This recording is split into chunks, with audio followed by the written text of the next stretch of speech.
Hello friends, so welcome to my blog. देखो ready सेडी हुए चले जाच्छी कोथाय बिये बाड़ी। ओ माँ, गर्मी में मैं जा रही हूँ शादी के घर। क्या करूँ, जाना तो पड़ेगा ही। एक्चुअली আমার মাসির শাশুড়ির মেয়ের বিয়ে তো ইনভাইট করেছিল, তো অ্যাকচুয়ালি সকালে যেতে বলেছিল, বাট আমার গরম তো পিছা ছাড়িয়ে না, মানে গরম আমার কেন কারোরই পিছা, এত গরম পড়েছে। এই গরমের মধ্যে সেজে গুজে যাওয়াটা কিন্তু খুবই টাফ, বাট যেতে হবে, নিমন্ত্রণ রক্ষা করতে হবে। তো এখানে আমি তাড়াতাড়ি রেডি হয়ে বাস আমার বরমশাই ডাকা শুরু করে তাড়াতাড়ি করে মেকআপ করতে তো আমাদের 2-3 ঘন্টা লেগে যায়। বাট আমি আজকে আধা ঘন্টার মধ্যে রেডি হয়ে বিয়ে বাড়ি গেছি। মানে কি বলবো, জাস্ট বলে বোঝাতে পারবো না যে কীভাবে আমি রেডি হয়েছি। যেমন তেমন করে রেডি হয়ে বিয়ে বাড়ি চলে গেলাম। কেমন লাগছে অবশ্যই কমেন্টস করে জানিও।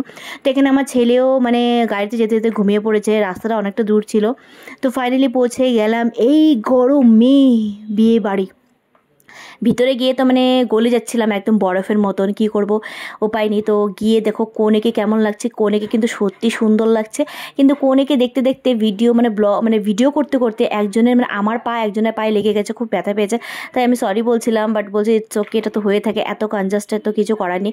তো এখানে বরমশাই চলে আসছে, বাট বরকে দেখা যাচ্ছিল না, দেখতে পারছিলাম না, মানে কাছে যেতে পারছিলাম না, এতটা ভিড়। বাট যেখানে খেতে আসছি, মানে এই যে দেখতে পাচ্ছ স্টল লাগিয়েছে, তো এখানে পানিপুরিটা আমি খাইনি, গরমে একদম খেতে পারবো না। তো চাট খেয়েছি, চাটটা বেশ ভালোই ছিল।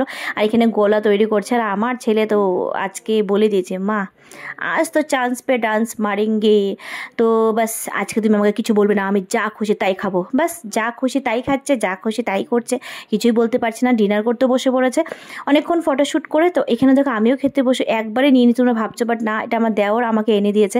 কেন কি বুফে সিস্টেম করেছিল, অনেকটা ভিড় ছিল, আমি কিছু নিতে পারছিলাম না, তাই আমাকে আমার দেওর মশাই এনে দিয়েছে এইসব। তো আমি কিছু কিছু খেয়েছি, কিছু কিছু খেতে পারিনি, কেন কি গরমে আর খেতে পারছিলাম না। আর কতক্ষণে আমি জুয়েলারিটা খুলবো, বাস গাড়িতে বসতে বসতে বাস আমি সব জুয়েলারি খুলে নিয়েছি। বাস মেকআপ তোলার পালা ছিল, বাট পসিবল হয়নি। তো বাড়িতে গিয়ে তুলে নিলাম। ভিডিওটা ভালো লাগলে লাইক শেয়ার কমেন্টস করে দিও। বাই।